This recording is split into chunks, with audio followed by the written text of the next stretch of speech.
pesqueras y durante la hospitalización cursa con hematemesis franca que le llevan a la hipotensión. ¿Cuál es la diferencia entre una hematemesis en pozo de café y una hematemesis franca? Es que en pozos de café es cuando ya la sangre ya está digerida, ¿no? Cuando es más lenta o ya en contacto con ácido láctico. Y la franca es cuando es vómito de sangre roja, ¿no? Roja brillante, habitualmente es de esófago, de estómago o de duodeno. Ya, al examen físico, se observó reborde hepático con abuelos rojos, que se indica hepatomegalia, también hay telangiectasia en tórax, flapping y signos de circulación colateral de abdomen denso y muy distendido. Ahora que flapping se le conoce como arterixis, que es movimiento brusco tipo aleteo al extender los brazos y dorsiflexionar las manos, ¿no?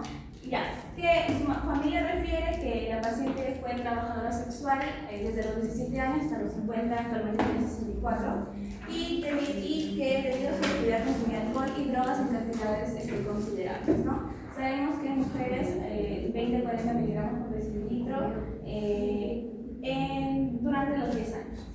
Y acá están los valores de los exámenes, el resultado de la bilirrubina total.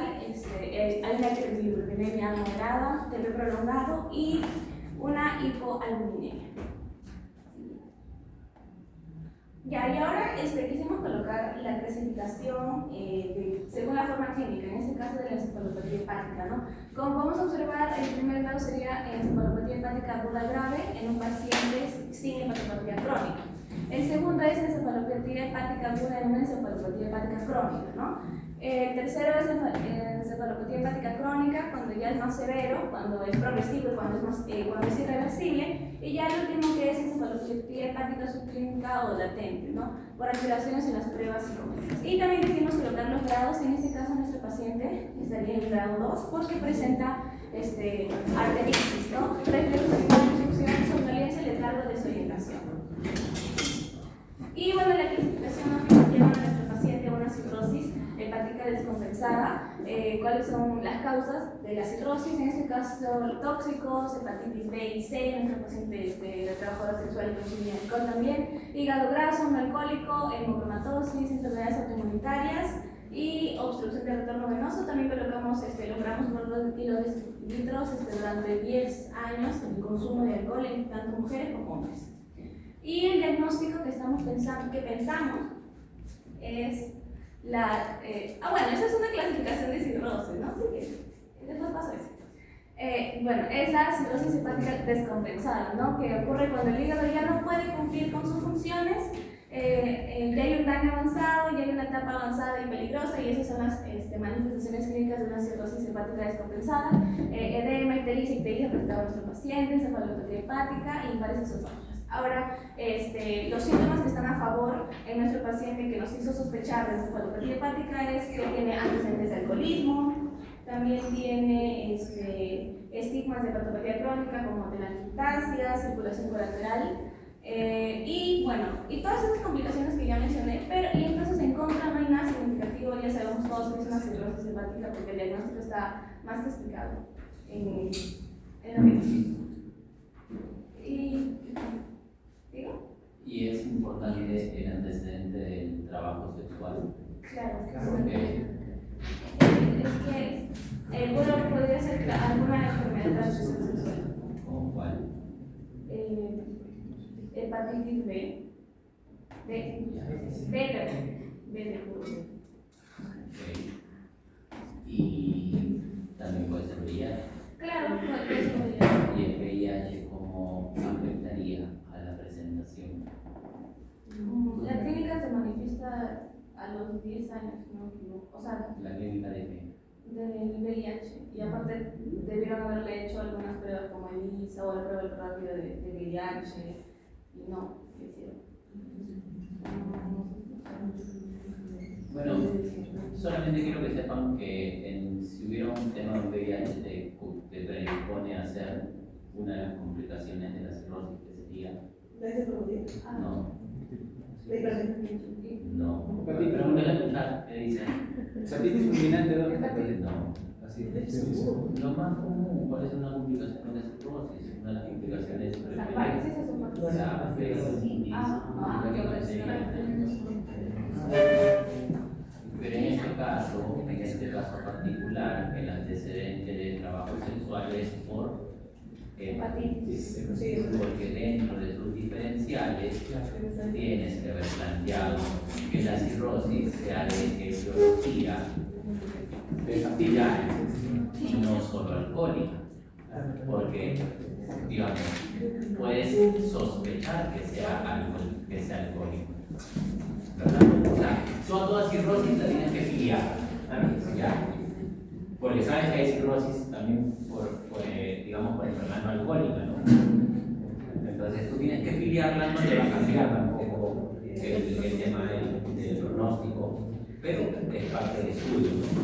Entonces, trabajadora sexual ya normalmente están asociados a consumo de drogas y legales y alcohol. Y dentro de las drogas ilegales puedes pensar en drogas parenterales. Y si es parenteral, ¿qué pasa? O sea, tienes toda la clínica para poder pensar en las cosas que hemos venido hablando. Porque yo me acuerdo que el semestre pasado hepatitis un caso de hepatitis, ¿no? Y VIH, cuando ya está en etapa avanzada, que no era el caso porque obviamente no lo tenía, pero hay algo que se llama anergia, o sea, está tan deprimido el sistema que tu cuerpo no combate, ¿no? O sea, no vas a generar ninguna reacción. El paciente puede estar infectado por todos lados, pero no hay fiebre, no hay movilización de reactantes de fase aguda, no hay marcadores inflamatorios, porque hay alergia. Listo, continúa. ¿Quién quiere continuar? A ver, doctor Quintero, ya que usted le está haciendo gestos, continúe, doctor.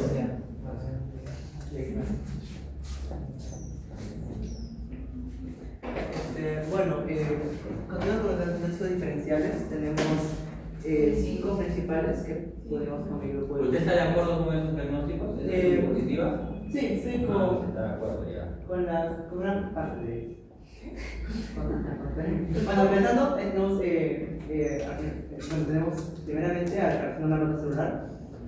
Factores que podemos decir que están a favor de este diagnóstico son, sobre todo la edad avanzada, ¿no?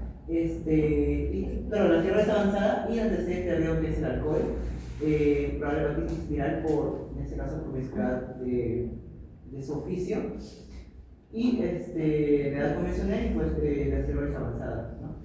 Asimismo, favores como que no tiene un poco de ese diagnóstico, es sobre todo que hay no hay antes de más hepática, ¿no? Asimismo, no hay dolor de hipocondrio derecho y tampoco hay antes por imagen. Bueno, que no se le han hecho todavía. Sin embargo, sería un diagnóstico descartado, ¿no? En este caso, ¿por qué medios? Ecografía, o podría ser incluso una ecografía. Asimismo, tenemos el diagnóstico diferencial de hepatitis B o C, pues como se mencionaba también. Bueno, la B, pues técnicamente por las relaciones sexuales y por la promiscuidad de esa persona, lo cual le predispone a este virus, ¿no? Y la C, pues justamente por el consumo de drogas que podrían entrar dentro de esas, las parenterales, las intravenosas. También predisponiendo una hepatitis C que debería ser más crónica, ¿no? Como mencioné, el favor está la encefalopatía. También la coagulopatía, ¿no? Porque vemos que el TP está prolongado y pues los niveles que nos mostraron de TP, albúmina y la doctora Rebeca, dentro de los diferenciales que han puesto, ¿hay algún otro que usted agregaría? ¿O usted está de acuerdo con los que están ahí?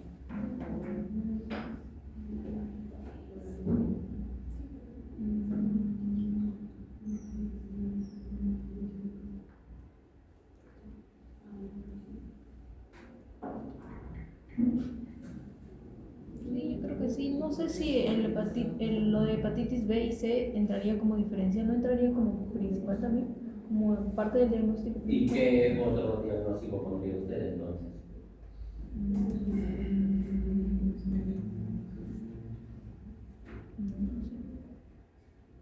Nosotros hacemos algo parecido. O sea, ya les he dicho, no está mal todo. O sea, si me dices sí, encaja dentro de todos los diferenciales. Pero, por ejemplo, la colangitis no cursa con hematemesis, ¿no? Claro. Por ejemplo. Puede ser, claro. Cirrosis alcohólica puede estar dentro de la O también hepatologías no alcohólicas, ¿no? No sé mal. Pero estamos más que todo en Entonces, o sea, está bien, ¿no? Ojo, yo les he dicho, lo único malo aquí es no pensar. claro. Por si acaso, ¿ah? Yo siempre he dicho, lo único malo aquí es no pensar. Tiene cero que no piensa. Pero el que piensa cualquier otra cosa, bueno, tendrá ese uno, aunque se lleva subiendo su nota. Pero está bien, o sea, si no te quería saber por qué piensas en eso, cuando la presentación del caso es hematemesis, naturalmente hay una ictericia marcada, ¿no? Ya la hepatitis por ictericia marcada. Claro, justamente ahí también está el diferenciar la HA no varicial, pues por. Y bueno, nosotros le pusimos como diagnóstico la escala de. ¿Cuál es escala, doctor? La escala, ya sé. Ajá. En la escala. Yo sé. Mira, en el siguiente grupo tengo la escala del doctor Panduro. La escala de Forres. De Forbes. Ya ¿Cuál? soy para. Esa es para hemorragia de los úlcera. Ajá. Claro. Doctor, un diagnóstico diferencial podría ser también Que estaría dentro del HDA no varicial. Claro. Porque naturalmente ya hemos hecho la escala de Forbes, que es 1A, 1B, 2A, 2B, 2C y 3, ¿no? Ya ustedes saben la clasificación, ¿no? Sangrado a chorro, sangrado a sensible, bastante se saben eso. Y también porque te puedes presentar hipotensión al paciente, porque le sangra. Puede ser una falla hepática fulminante. Tienen encefalopatía y tiene ictericia. Para que sea falla hepática, algo que tienen que ver para que sea falla hepática, normalmente las transaminasas tienen que estar por arriba de 1000. ¿Ya? Una falla hepática es aguda, ¿no? Si usted me dice fulminante, naturalmente es agudo, ¿no? Tienen que estar las transaminasas por encima de 1000. Pero no da los datos. ¿Cómo? No da en todos los casos. ¿En qué casos no da? No da todos los datos. No, No doy todos los datos. No, si no te cuento el caso Pero masticado, ¿no? lo que sí menciona es que el paciente vino por ictericia mucosa y encefalopatía. Y recién en la hospitalización hizo la hematemesis en ese caso. O sea que puede estar con el diagnóstico de agudo. Porque el motivo fue ictericia ¿Y la encefalopatía por qué estaría dada, doctor? por el exceso de bilirrubina. Perdón, amoníaco. No, sí, amoníaco. Amonio. NH4. ¿NH4 o NH3? 3 amoníaco, 4 amonio. 4. ¿Y cuál es una característica, una peculiaridad del NH4? El NH4, molécula de. Una molécula más hidrógeno que la NH3. Claro. Realmente un gran químico como usted se da cuenta. También la barrera hematoencefálica. Muy bien, doctor. Esa es la característica importante que atraviesa la barrera hematoencefálica. Por eso es que el paciente cursa como, porque si no la atravesara, ¿no? ¿Y en qué otras condiciones se vulnera la barrera hematoencefálica? Meningitis, por ejemplo. Claro. ¿No? Entonces, porque si pensaras en VIH, puedes pensar en el paciente técnicamente del mundo, ¿no?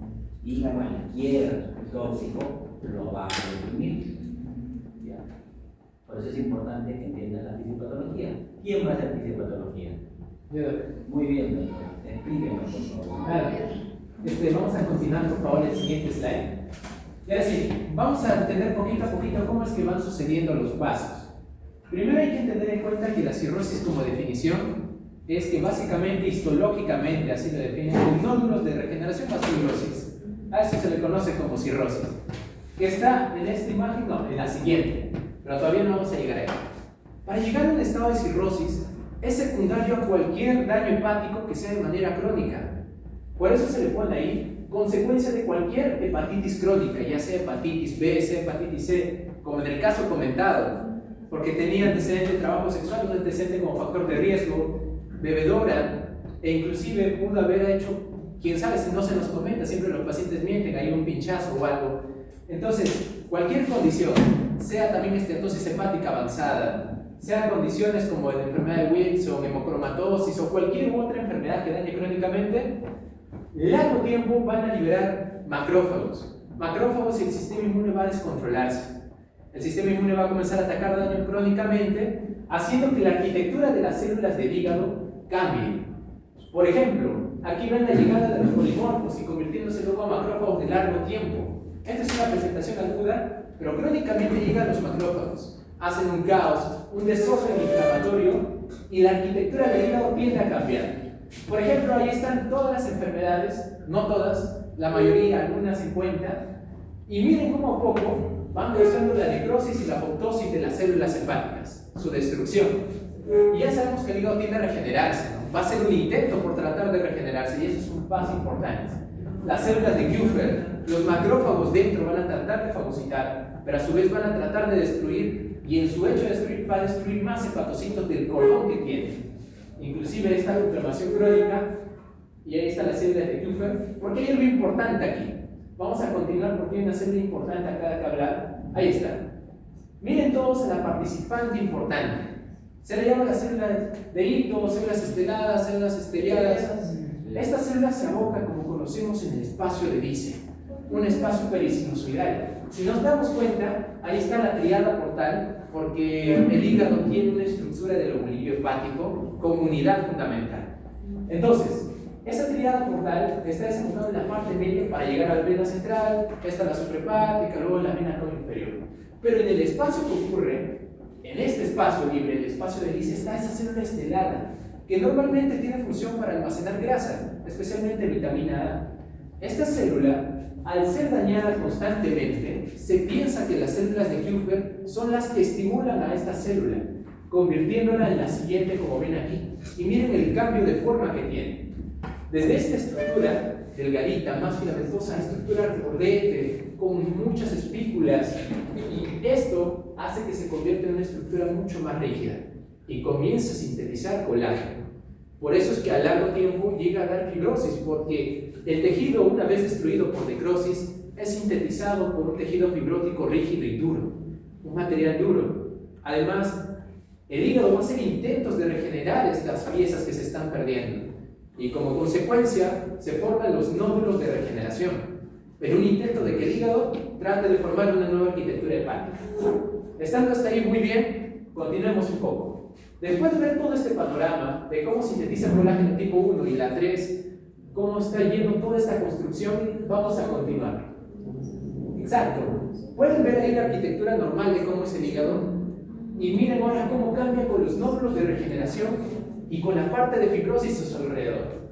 Aparte, la arquitectura normal del hígado falla y con ella se lleva dos cosas importantes. Uno, la función de los hepatocitos, que normalmente cumple y son múltiples, desde formación de proteínas, factores de coagulación, el mantener la homeostasis interna del individuo y la arquitectura de todo el hígado en cómo se observa.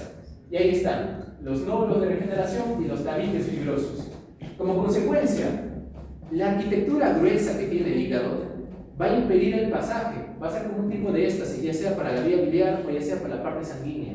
Y exactamente como la vía biliar es afectada por esta éstasis intrahepática, se va a incrementar la presión que hay fuera de ella por un impedimento de pasaje, especialmente la que le llega, la vena porta.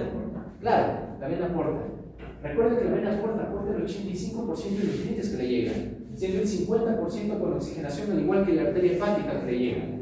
Entonces, como hay una estructura rígida, impide el pasaje de la bilis, como consecuencia se va acumulando. Exacto. Y la presión normal va de 3 a 5.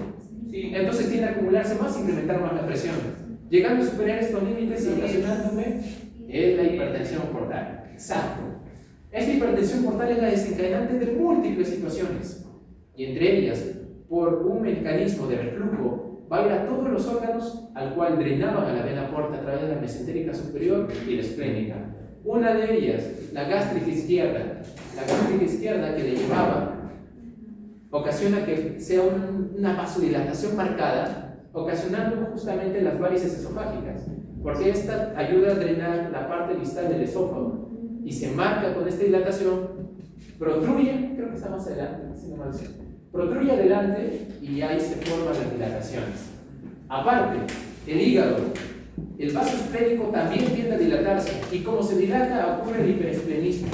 El vaso comienza a crecer y como consecuencia va a comenzar a hacer más hematemesis, destruir más glóbulos rojos, destruir más glóbulos blancos y más destruir la destrucción de plaquetas. Consecuencia, pancitopenia. Otra consecuencia más es que el hígado tiene una función importante en ayudar a la formación de plaquetas por la trombopoyetina. La trombopoyetina deja de estar, las plaquetas se degradan más, se pierden factores de coagulación, contribuyen más al sangrado. Otra parte más, las proteínas sintetizan las proteínas, más reconocida como albúmina, la principal. Si no hay albúmina, disminuye la presión oncótica. Si no hay presión oncótica, facilita el pasaje, ¿verdad? Por presión hidrostática incrementada. Ahora, como la vena porta está dilatada y hay más presión hidrostática adentro, incluso tiende a ir más, por incremento de presión hidrostática y por disminución de la oncótica. Entonces genera un tercer espacio, ascitis. Ahí la tenemos. La vena porta se dilata. Como consecuencia, la vena porta tiene que llevar la sangre a la parte sistémica de alguna otra forma, pero no puede. Y como no puede, crea una circulación colateral, que normalmente la paraumbilical que están a los lados es cuando estábamos a nivel de feto, pero en el adulto no había necesidad de eso. Por lo cual se abre ese canal, comienza a pasar. Eso es beneficioso porque ya la parte sistémica ya hay precarga en el corazón. Estamos bien ahí. El problema es que no se metabolizan las cosas que le llegan. Es decir, de la parte intestinal lo que se degrada y se absorbe no pasa por el efecto de metabolismo hepático. Y póngale en esto en fármacos de metabolismo hepático o lo demás. Entonces, uno de ellos, como mencionó bien el doctor, el amoníaco, parte de la degradación de proteínas pasa. El amoníaco pasa sin degradarse, porque normalmente pasa por el ciclo de la urea del hígado para poder metabolizarse, convertirse en urea y poder eliminarse, llega atravesando la barrera hematoencefálica causando encefalopatía hepática. Otro más, la vena porta comienza a estancarse con gran cantidad. Entonces, el riñón va a detectar eso. Como va a detectar una baja cantidad de sangre, va a hacer una respuesta. Activación del sistema renina-angiotensina, que en un principio ayuda a mantener la presión, pero luego se hace mortal, porque afecta al vaso de la arteriola aferente en última instancia. Entonces, no le llega la cantidad suficiente de sangre al riñón, causando una falla renal suprarrenal. Entonces, complicando más la situación del paciente. Además, como todo el sistema porta se dilató, crea ese fenómeno de una imagen bonita, bueno, la medusa bien bonito, si lo miran de afuera, no, ahí está haciendo medusa, ya está, qué hermoso, pero para el paciente, aunque si eso se mira feo, eso nos indica que hay un problema funcional importante. Entonces hay que tener en cuenta, por lo tanto, todo paciente con cirrosis, es importante que se evalúe cada 6 meses con una endoscopia alta por probabilidad de varices esofágicas, hacerle una prueba de alfa-fetoproteína por un riesgo de cáncer hepático, hacerle una ecografía, incluso otros son de la elastografía que también le miden, y siempre con su prueba de laboratorio, ¿no? Es importante que siempre se controle, por los riesgos que pueda complicar, y ya han visto que el marcado, la hematemesis que tiene la hematemesis franca puede llegar a una hipotensión severa, y eso puede matar al paciente con un shock hipovolémico. Finalmente, vamos a continuar. Finalmente, todos estos panoramas, como ven aquí, incluso más, por ejemplo, ahí no está colocada la glucosa, el hígado almacena el glucógeno, y como no hay cantidad suficiente de glucógeno, las reservas de glucosa se depletan, menos cantidad de energía y no puede estimularse bien el paciente. Entonces, miren todas estas de acá, que son importantísimas, las principales, pero no son las totales. Como hay pancitopenia, también puede llegar a anemia, ¿no? Entonces hay que tener en cuenta todas estas cositas. Viste por la parte física, ¿no tienen más? Y esa es una resumen general, chicos. No se ve muy bien, pero es que así es la complicación, como tienen que darse cuenta. A nivel gastro, a nivel esofágico, a nivel de vaso, a nivel de intestino, incluso el sistema porta drena la parte de las venas del recto, causando hemorroides cuando ya nos pasa un extra, ¿no? Aparte de eso, hay múltiples más. Es un tema bonito. Miren esa imagen ahí, imagen borbosa abajo. Incremente cómo la cabeza me reduce en tratar de recuperar esa circulación. Y eso está propicio. Y vamos a pasar a la siguiente. Bueno, con los exámenes nucleares, yo creo que primero que tenemos que hacer en el caso de la paciente sería evaluar el sangrado. En este caso deberíamos hacer una endoscopia excesiva alta y ver la probabilidad de poder controlar el sangrado. Luego de su estabilización, claramente. Otras pruebas, por ejemplo, en imágenes tenemos la ecografía abdominal, la elastografía, que más que confirmar cirrosis, yo creo, porque ya nos muestra bastantes estigmas de que sea cirrosis, es, digamos, ver en qué grado se encuentra, digamos, el órgano de la paciente. Otras pruebas de laboratorio, un hemograma completo, como escuché, hay disminución de lo que es las plaquetas debido a que ya no se produce lo que es la trombopoietina. También para los tiempos de coagulación, los factores de coagulación se ven disminuidos y los tiempos de coagulación se elevan. Otras son las bilirubinas totales que se elevan, hay hiperbilirubinemia. Doctora, y cuando usted me dice que los tiempos de coagulación se elevan, porque eso es lo que le he escuchado, independiente si es intrínseca o extrínseca, ¿hay forma de corregir esos tiempos? Tal vez. Vamos a suponer, porque según lo que hemos entendido, me imagino, salvo que esté equivocado, el paciente va a tener un TP prolongado, ¿no? Imagino que está claro que va a tener trombocitopenia, ¿sí? Y que esté en un estado, por así decirlo, prohemorrágico, ¿de acuerdo? Ok. Si ese es el contexto del paciente y usted le tiene que hacer, yo que sé, alguna cirugía, ¿ya? O así sea una paracentesis simple, ¿usted tiene forma de corregir eso? Tal vez analizarle plasma congelado. Ya, muy bien. Tiene factor de Y fibrinógeno. El plasma le pasas frío precipitado también, pero eso es temporal. Ya. Tiene un tiempo. Claro, es que eso no se corrige. O sea, quiero que les quede claro. Esas alteraciones no se corrigen. O sea, pasado, tú le puedes pasar plaquetas, ok. ¿Cuánto tienen las plaquetas promedio en el cuerpo? Ya, 7 a 10 días. ¿Quiere decir que después de 10 días pasen unas plaquetas arriba? No, van a volver a bajar. Cuando tú pasas plasma fresco, cuando tú pasas crioprecipitados, eso va a modificar los factores de coagulación solamente por las próximas 24 horas, máximo 48. Por eso es que eso lo pasas cuando mucho, 6 u 8 horas antes. Incluso las plaquetas se pasan intrasop. Sepan, las plaquetas se pasan intrasop porque su efecto es inmediato, ¿ya? Y lo que tú quieres darle es el mayor tiempo de vida. O sea, quiero que les quede claro que esos trastornos de la coagulación son permanentes. Solamente los reviertes tú momentáneamente por algún procedimiento que quieras realizar, pero es permanente, ¿de acuerdo? Y ahí vengo a preguntar la otra, porque eso es algo que van a discutir mucho cuando estén en los hospitales. A un paciente cirrótico con edema, ¿le pasas albúmina? No. ¿Por qué no? No poder, es que no va a ser su función, lo va a perder. El hígado lo va a vitalizar. ¿Cuándo vive la albúmina? 20 días, creo. 20 días.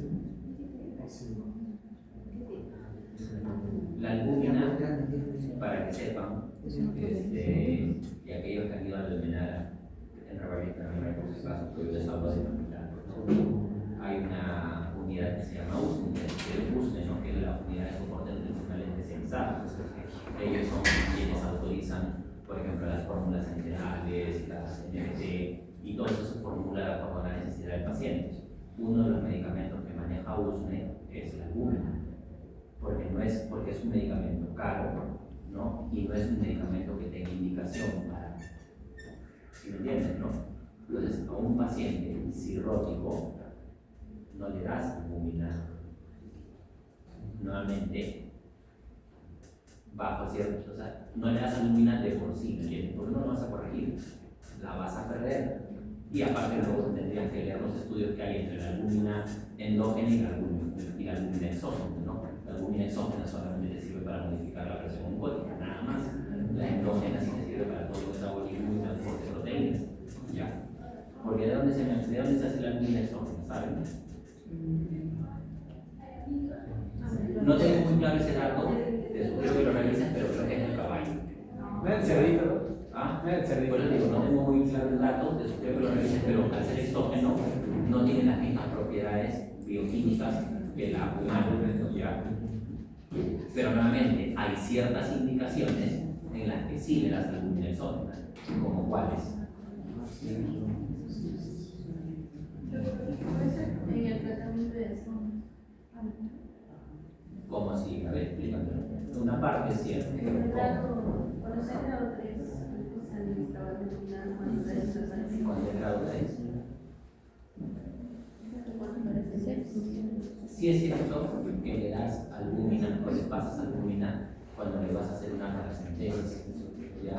Ahora, la norma te dice que normalmente es una albúmina por cada litro de sangre, que por cada litro de líquido cítrico que saques. Pero la realidad es que no lo vamos a hacer de esa manera. Solamente le vas a pasar albúmina a partir de algunos abusivos dicen el quinto litro, pero ya quinto puede causar una hipotensión, ¿verdad? Por redistribución de biocombustibles. Pero a partir del cuarto litro ya le deberías empezar a pasar albúmina para que justamente no vaya el paciente a hipotensión. Esa es una de las indicaciones. ¿Cuál es otra indicación?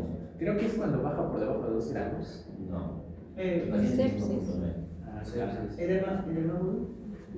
En edema agudo de pulmón puede estar albúmina. ¿Cuál es otro? El síndrome hepatorrenal. Cuando hay un síndrome hepatorrenal, también es indicado albúmina hasta que la corrijas, ¿no? Y naturalmente luego lo vas a suspender, porque el paciente no es usuario de la albúmina de forma regular.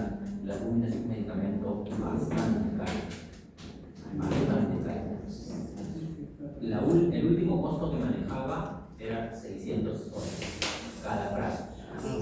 Si tú promedio le das, por ejemplo, si solamente para una paracentesis tú necesitas 3 frascos, disculpa, 5 frascos, estamos hablando de 3.000 soles ahí, ¿verdad? Solo para una paracentesis. Y si a eso tienes que revertir un síndrome hepatorenal que lo vas a dar por lo menos durante 7 días, o sea, te imaginas cuánto te va a salir de economía a las personas. Promedio, ¿no? Promedio. ¿Y cuánto viene por frasco? 5 gramos. 5 gramos.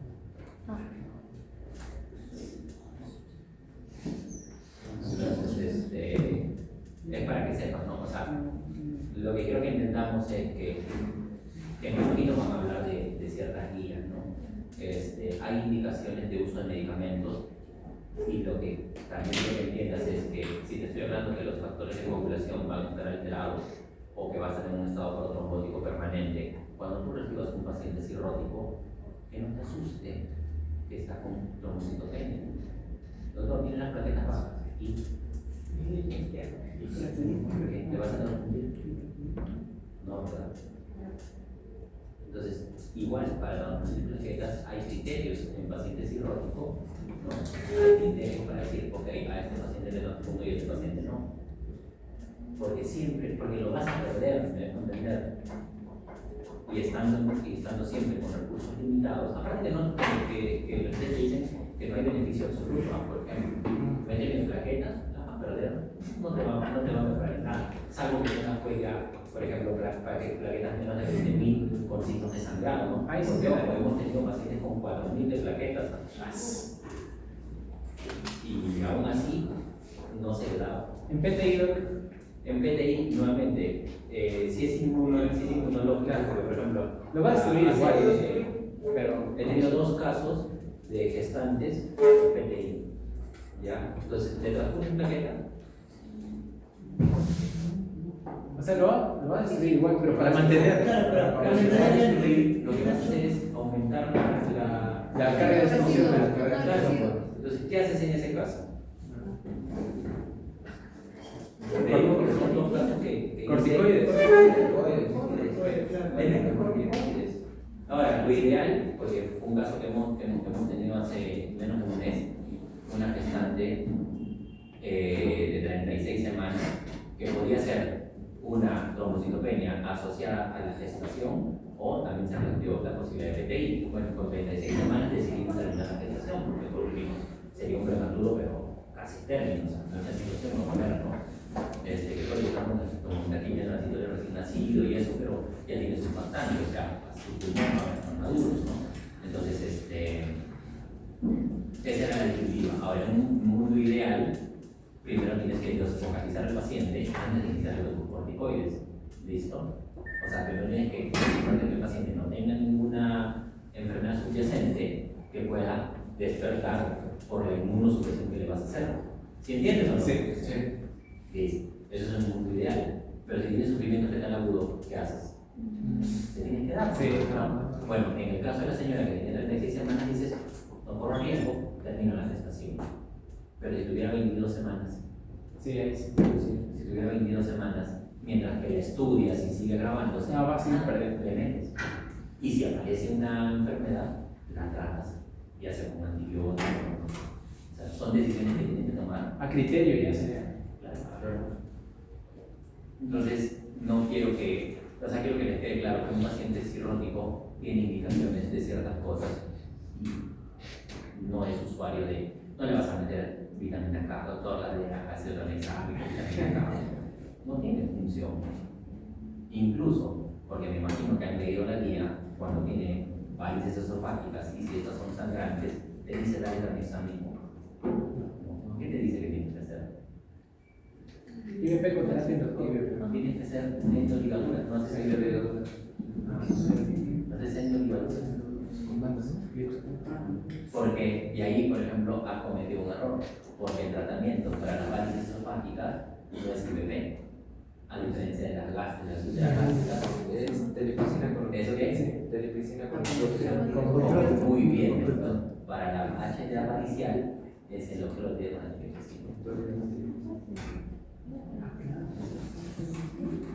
¿Ya ves cómo después de 7 semanas ya piensan? Es la habilidad ya. Pero hay sinapsis, ¿no? Por fin hay sinapsis. Sí, de verdad. Listo, continúe, doctora. Sí, algo importante de centrar la paciente es solo para terminar la serología, puede ser también de lo que son las hepatitis de la red, y también yo creo los virus, por ejemplo el VIH o otra infección de transmisión sexual que pueda, digamos, comprometer el estado inmunitario de la persona. Que es parte del estudio, ¿no? Pero al final sigues teniendo a tu paciente y lo tienes que abordar. Les va a llegar pacientes cirróticos y tú tienes que decidir también a quién le das tratamiento y a quién no, porque no lo vas a revertir, ¿no? Ya cuando hagamos tratamiento, ahí discutimos un poquito más. ¿Quién sigue?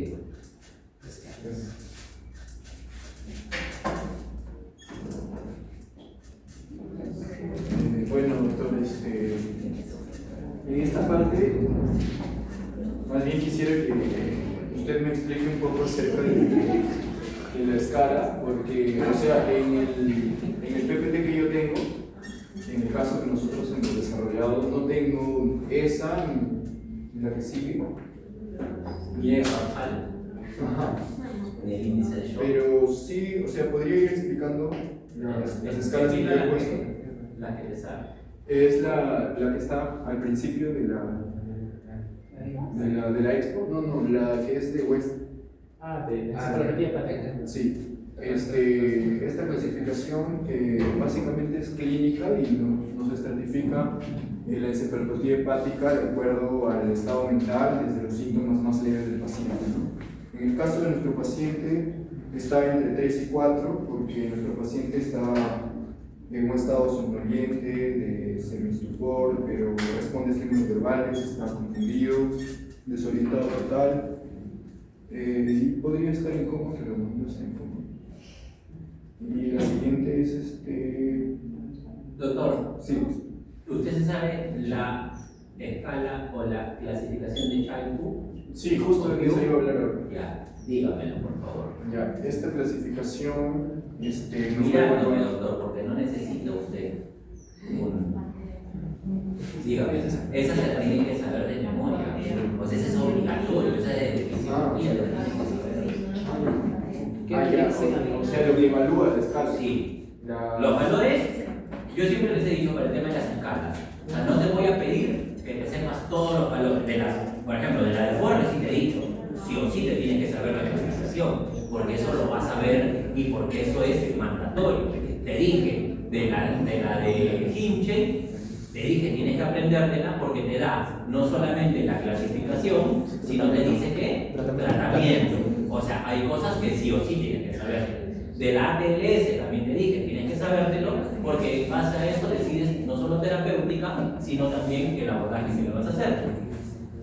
Dentro de las clasificaciones de Child, que te sepas cuántos puntos te da cada una, bueno, te puedo decir, ok, no, pero que sepas todos los ítems que evalúa, eso sí es obligatorio, ¿no? Porque eso lo vas a ver a cada rato. De la de Blatchford, no. De la de Rothbard tampoco quiero que te sepas los valores.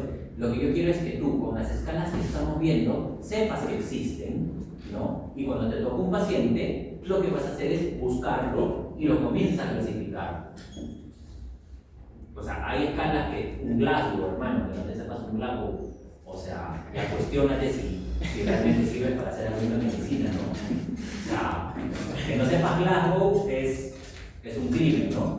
Pero de ahí a que no te sepas algunas otras, por ejemplo, yo qué sé, que no te sepas todas todos los valores del software, ya, pues te lo puedo permitir, pues son varios, ¿no? Quick software.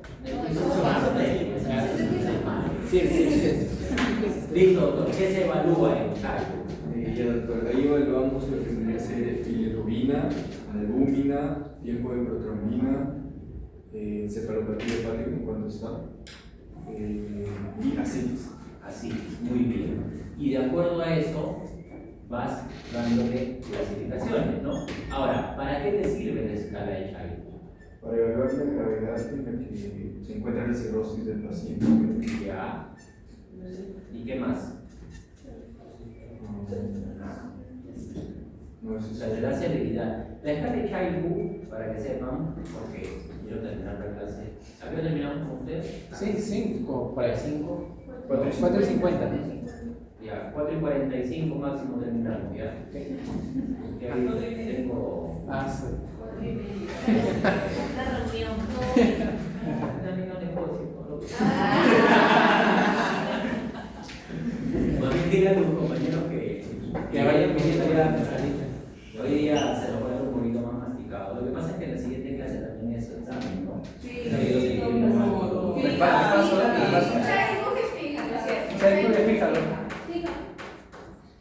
Una fija, de todas maneras, con nombre y apellido.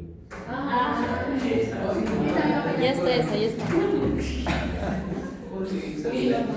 Pero la otra escala que utilizamos que es la de Mel. Ah, Eso es para tener. Ambas, o sea, si quieres ser más objetivo, usas la de Mel. Si quieres ser más objetivo, la escala de Child es un poco más clínica, ¿ok? Pero si quieres ser más objetivo, Mel. Ahora, ambas te miden severidad, sí, ambas te miden severidad, pero también te dicen mortalidad. Y es importante que sepan la mortalidad, porque un paciente, por ejemplo, en un Child C, normalmente 5 años máximo, ¿no? Y porque los pacientes te preguntan, ¿no? Y en base a eso también es tu abordaje terapéutico. Si llega un paciente con un distrés respiratorio marcado, que tiene un Child C, o sea, no es que no le vas a dar nada, pero el esfuerzo terapéutico es en medida también del pronóstico. Y eso es algo que ya lo vas a hacer. Me imagino que llevan una clase intensiva ustedes, ¿no? Intensiva. ¿No? Intensiva, clase intensiva. No, todavía no. Pero van a llevar. De ética. Porque en medicina intensiva, bueno, en general ya ahora en todo, pero digamos, medicina intensiva tiene tienen las guías un poco más estandarizadas, determinan qué le das a qué paciente. O sea, por ejemplo, un ingreso a UCI no es para cualquiera, ¿no? Los dos pueden estar mal, dos pacientes pueden estar pésimos, ¿no? Pero si un paciente tiene cáncer de fondo, estadio 4, versus otro que tiene solo 30 años, ¿quién cree que vendrá a la UCI? No, No, 30 años. Voy a pensar que ha hecho una broma. No, Es que ya está en porque fase ya ya. se va a morir, pues, ¿no? Estás a morir en una salvación. Tal cual. Con palabras un poquito más. Ética, ética. Más amables.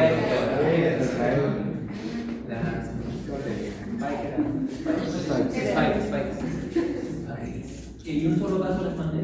Sí, Sí, no, pues así. Es que antes del Era examen ya. premio. Antes del examen.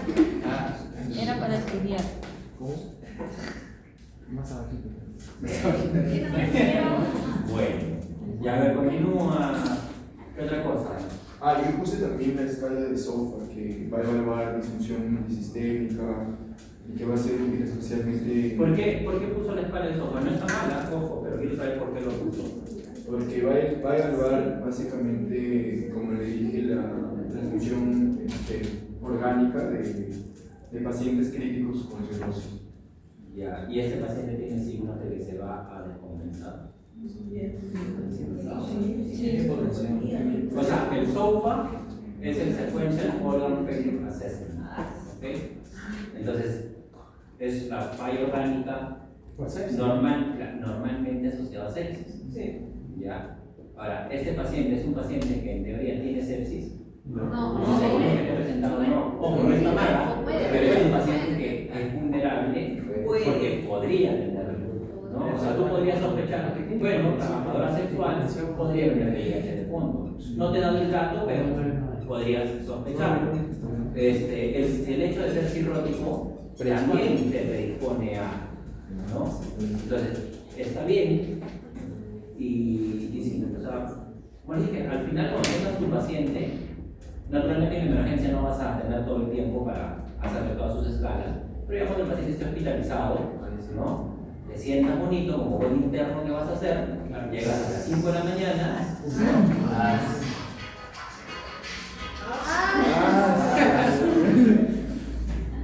y ya están las escalas, ¿no? Y ya presentas tu caso bonito, ¿no? Listo. Han puesto el babeno. Así es. 1, 2, 3, 4. Listo. Muy bien. Este es el concepto de babeno para lo que es el resumen.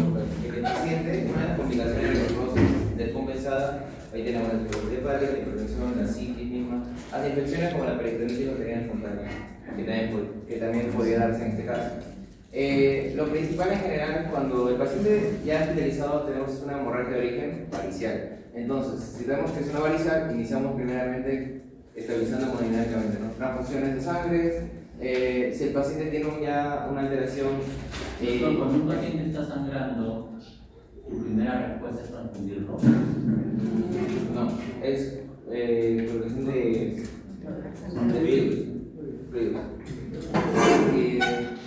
Y bueno, también mencionaba también la idea del babeno que si el paciente tenía un nivel de consumo mínimo, se ya está dependiendo a que tiene intubación, se realiza la intubación, ¿no? Antibióticos como las extracciones se mencionan más que todo para prevención y en los casos de hipertensión portal, así como también encefalopatía hepática, hay alto riesgo que haya mayor probabilidad de infección por una translocación bacteriana que se produce patológicamente hemos visto por el aumento de amonio, ¿no? Porque sabemos que en la flora bacteriana hay bacterias que producen amonio y justamente en un tratamiento también hay un que... Sí, pero no solo eso, porque el mismo babeno dice a un paciente cirrótico, porque yo también se los he dicho, ¿no? Tú tienes que asegurarte que el paciente realice deposiciones todos los días, por dos motivos. El primero es por eliminación del amonio, ¿sí? ¿Hasta ahí estamos claros? Y la segunda es porque la constipación le produce aumento de la carga bacteriana. Y el paciente te puede empezar a descompensar ya por un tema infeccioso. Entonces, esa es la razón por la cual a tu paciente tienes que asegurarte de que realice deposiciones todos los días. Un paciente cirrótico es obligado. ¿Qué más? Bueno, de ahí también, pues, como el paciente ya tiene una hematemesis franca, en un caso, hay que realizar una endoscopia en las primeras 12 horas. Y también, bueno, para aplicar el tratamiento muscular, una prueba de imagen, que se viene en la guía.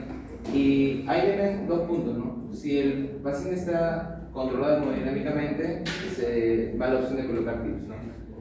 ¿Cuándo son candidatos a TIPS? Cuando el CHIP-2 B, un paciente con CHIP-2 en estadio B es mayor a 7 puntos, más un sangrado activo, o un CHIP-2 en grado C, pero menos de 14.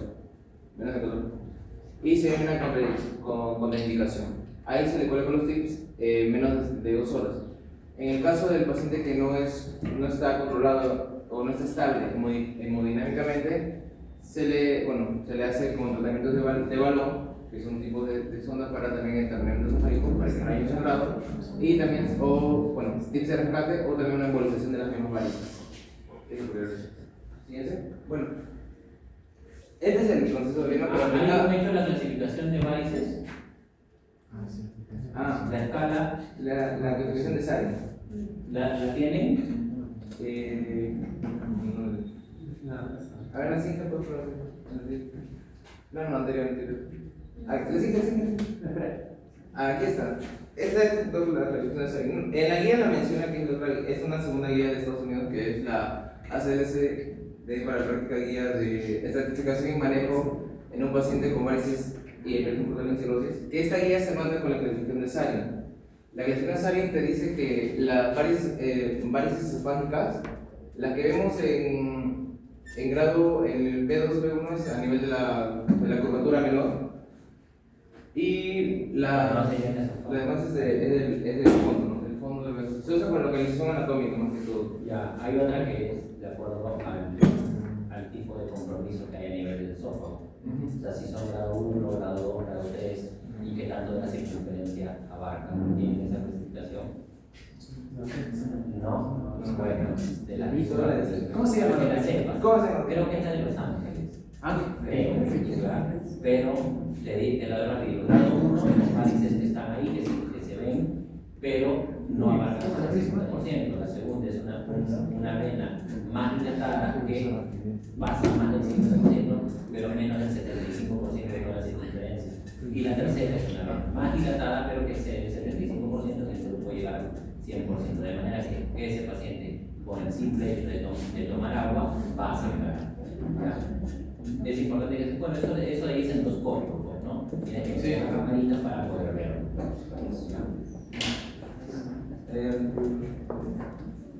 Esta es la guía que la había mencionado, que esta guía se usa más que todo la clasificación de Sari, que es la que se utiliza con la localización anatómica con la endoscopía. Básicamente, en este diagrama menciona que la clasificación de Sari, el tratamiento con endoscopia, si vamos a una hematemesis, el tratamiento es endoscópico en las primeras 12 horas, y de ahí se hace el tratamiento. Si confirmamos varices, hay que ver si primeramente es una religión varicial o no varicial. Si es no varicial, en otro artículo ya mencionamos las guías, mencionan que el tratamiento es endoscópico, también el uso de inhibidores de la bomba de protones, pero en este caso, como es de origen varicial, TIPS o ligadura más que todo de banda acá no sé mucho, pero acá está en la guía también mencionan algunos tratamientos más que podría dar. Por ejemplo, en el caso de una cirrosis, la terapia etiológica, terapia antiviral contra la hepatitis B y C, inmunosupresión, abstinencia para los pacientes alcohólicos, cambios también en el estilo de vida. Si vemos también que hay una hipertensión portal y vemos que la resistencia vascular está incrementada de la vena porta, hay que usar TIPS o también beta-bloqueos sucesivos como carvedilol, que es lo que menciona la guía, y también para evitar el daño hepático, como estatinas, todo también antioxidantes. En el caso también, para el caso de la vasodilatación esplástica, hay que hacer una vasoconstricción para disminuir la presión y si el caso menciona como tratamiento también de la hemorragia digestiva, varices, la teliprosina, el octrótide, hasta la somatotropina también como principales medicamentos. ¿Siguiente? Bueno, siguiente. Bueno, es casi lo mismo que les mencionaba, solo que hay que mencionar que como el paciente está complicado también con una encefalopatía hepática, el tratamiento es enemas de lactulosa y el control de las glucosinas día a día. Si el paciente llega a ser ascitis, hay que primero identificarse. Grado 1 con manejo médico, grado 2 con el uso de diuréticos, con furosemida de lactona, el grado 3 que es... Si el paciente está con una encefalopatía naturalmente aguda, ¿no? Y tú haces que el paciente realice deposiciones y aún así persiste con la encefalopatía, ¿qué puedes hacer? Si hay una encefalopatía, puedo intentarme grado 4.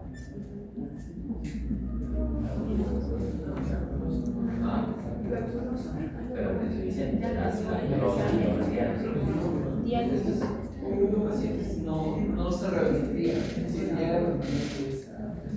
pero ¿qué podrías hacer? ¿Lo dejas ahí? Diálisis. Diálisis. Muy bien, doctora. No puedes dializar al paciente. Porque una de las indicaciones de diálisis es Amonio o helado. Eso lo tiene. Ah, claro. El aire intoxicación. O sea, lo puedes dializar a ese paciente. Yo también mencionaba en la guía que se podía usar rifaximinina. La rifaximinina se usa como preventivo. Como preventivo, sí. Para episodios recurrentes, creo que mencionaba. Sí. Ahora, otra de las cosas es ya muy bonito todo. O sea, yo considero que naturalmente cuando miren sus trabajos que me presentaban la semana 1, la semana 2, naturalmente hay una evolución, ¿no? Ustedes claramente ven que están enfocando mejor las cosas, tienen más bagaje y contestan ya de mejor manera, ¿no? Me decían que cualquier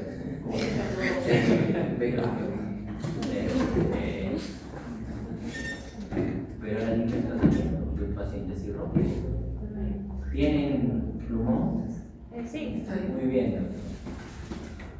Haga su RP, doctor. Doctor, una pregunta. Cuando mencionó lo de las indicaciones de la albúmina, dijo síndrome hepatorenal, paracentesis. En el caso de sepsis, en un paciente cirrótico también se colocaría. No está bien, no está indicado. O sea, la otra indicación me acuerdo que era edema agudo con ese paciente. Si no le sacas el agua, lo puedes meter al ventilador, pero con un chip alto te vas a generar un paro trauma. ¿No? Entonces, Eso ya lo van a ver cuando lleven medicina intensiva, ¿no? Me imagino cuando ¿Y vitamina K se podría administrar? Tampoco. Es que no tiene indicación. O sea, su problema no es su problema no es digamos vitamina K es básicamente para los factores dependientes de vitamina K, ¿listo? Pero no es que esté alterada la función de ellos. Lo que está exactamente. Entonces eso no va a cambiar porque eso va a seguir mal. Es una posibilidad, pero tienen que tener ciertos criterios.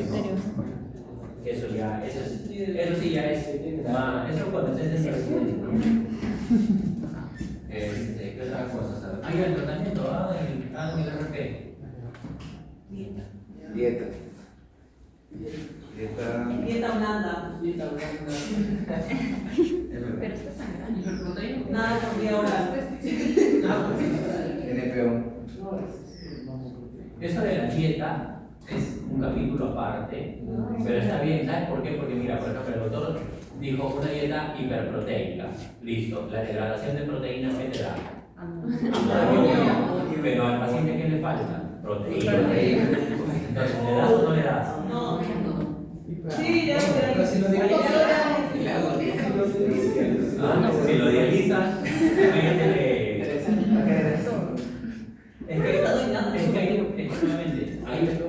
hay un capítulo entero, hay una recomendación entera sobre la nutrición.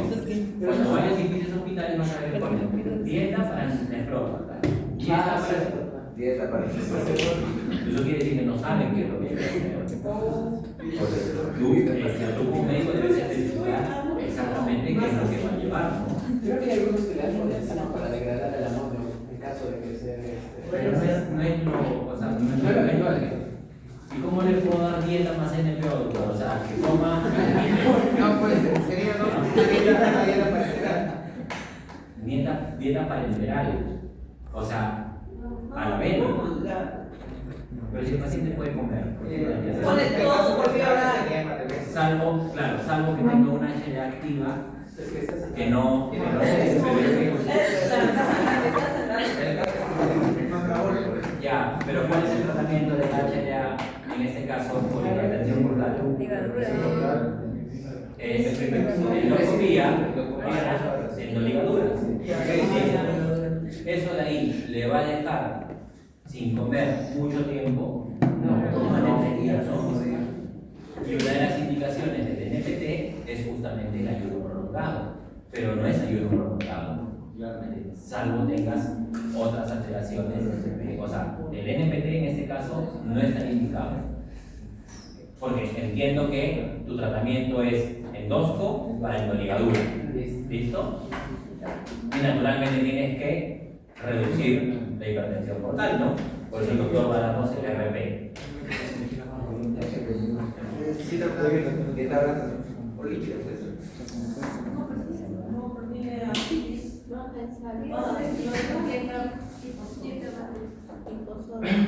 O sea, lo que quiero que sepan de esto aquí es cuáles son los pilares de tratamiento de la cirrosis.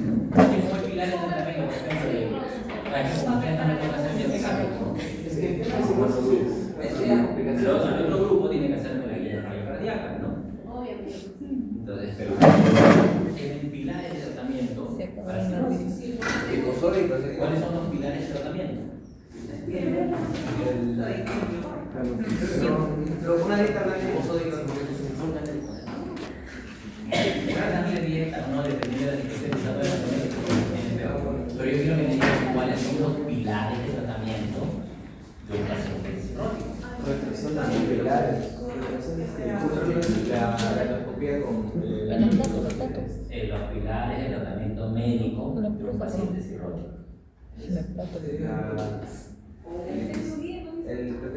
Anótelo, doctor.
La doctora Basti, ya que la veo atenta,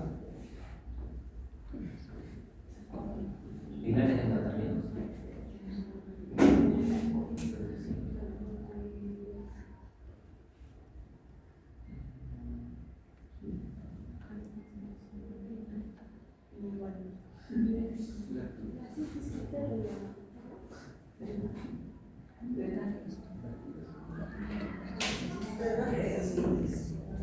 O sea, para síntesis. Para síntesis. A ver, doctora, explíquenos por qué. ¿Quién lo dijo? Es que tiene síntesis, entonces hay que drenar. Drenar y si es más de 4 litros, ¿Y usted cómo sabe que es más de 4 litros? Está denso, está muy es que está grande. Ah, está muy distendido, está tenso. Muy bien, doctor. Ese es uno de los pilares de tratamiento, disminución de la presión portal. ¿Cómo la disminuyes? puedes hacer ¿Juros de vida? Claro, también eso es lo que hizo. Escuché, no sé. Lo que pasa, chicos, es que, bueno, ya estando próximos a terminar la clase, seguramente yo no sabe, es fácil, el tratamiento para la cirrosis son diuréticos y beta-bloqueadores, farmacológicamente, ¿ok? Porque luego puedes hacer otras intervenciones como DIPS, sí, claro, pero eso es cuando la hipertensión es refractaria al tratamiento, ¿listo? Entonces, ahora, tienes que saber también las indicaciones de la paracentesis. Un paciente cirrótico va a llenar, sí, siempre va a llenar, y le vas a hacer paracentesis de forma regular, pero quiere decir, pero cada paracentesis tiene riesgo de peritonitis, ¿sí o no? Sí. Listo, entonces tú vas a hacerle paracentesis a un paciente, como hacen actualmente, simplemente por cobrar, porque ojo, una paracentesis promedio son 500 soles, ¿ya? Y a veces se terminan haciendo con solo 1 litro, 2 litros de líquido y no tiene indicación.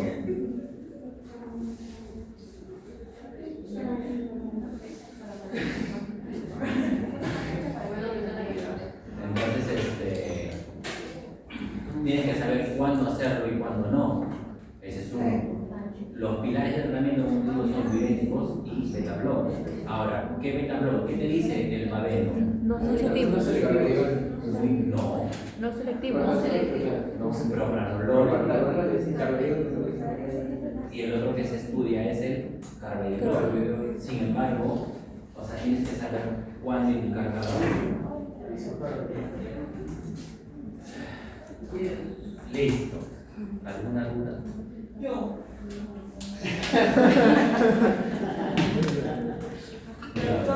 Es que ahí en la historia clínica dice que se trataba el hígado. Pero se supone que el paciente tiene cirrosis. Sí, debería tener un hígado pequeño. Claro. Es lo normal, todo es esperable. Pero recuerda que tener un patrón macronodular, donde el hígado es más grande. Hay un patrón, o sea, dentro de la cirrosis antiguamente se clasificaba micronodular, macronodular o mixto. Listo, el macronodular usa como patrón. Pero yo vi que al principio Claro, una hepatitis. pero el paciente ya es crónico. Pero la cirrosis de por sí es crónica. Pero en medicina no hay nada seguro. O sea, yo te pongo lo que nos llegó ahora. Que le digo, no, señor, usted no cumple que debe decir nada. Como los estigmas hepáticos. Era así, de la cavidad. Los estigmas hepáticos de las metastasis, lateral. ¿Quién tomaste nombre? Hay un signo en la mano. La Asterisis. El signo de la mano ya es. Habría que ver. En otro tema, doctor. Pero como está asociado a la hepatitis, o sea, tiene sospecha de hepatitis que posiblemente no puede ser una instalación a eso, porque de eso debería ser. Pero la hepatitis no está activa en este momento. O sea, la cirrosis puede haber puede haber decantado de una hepatitis crónica, sí, pero recuerden que la hepatitis crónica también es fase de que se vuelve cáncer cerebral, que no era el caso, ¿no? Porque no cruzaba con dolor en el codo derecho, no había fiebre. Era como que ya la hepatitis algo así. Claro, es que las hepatitis crónicas, ¿por qué? O sea, ¿cuál es su problema en la hepatitis crónica? Que es cirrosis. ¿Pudieran salir tratamiento? ¿Vas a dejar esto? Tratamiento Para la hepatitis. pero